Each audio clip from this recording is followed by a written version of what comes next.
কথা মতন পরের পার্ট নিয়ে হাজির হয়ে গেছি। আশা করি তোমরা সবাই ভালো আছো।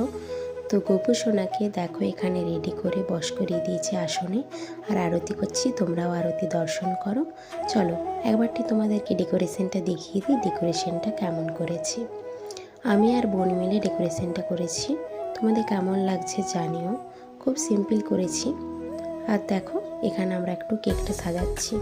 প্রথমে তুলসী পাতা দিয়ে দিলাম, তারপর কেকটা রাখলাম, তারপর একটু ফুলের পাপড়ি দিয়ে ডেকোরেশন করে দিয়েছি যাতে করে একটু কেকটা দেখতে সুন্দর লাগে।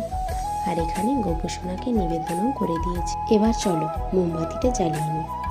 তো আজকে কিন্তু গোপু সোনাকে অপূর্ব সুন্দর লাগছে দেখতে। তোমাদের কেমন লাগছে অবশ্যই জানিও কিন্তু। তো চলো এবার গোপু সোনা কেকটা কাটো। Happy birthday to you, happy birthday dear Gopu সোনা।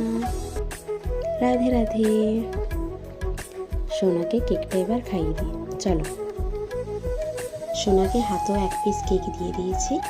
তোমরা কিন্তু কোথাও যেও না, নেক্সট ভিডিওর জন্য অপেক্ষা করো।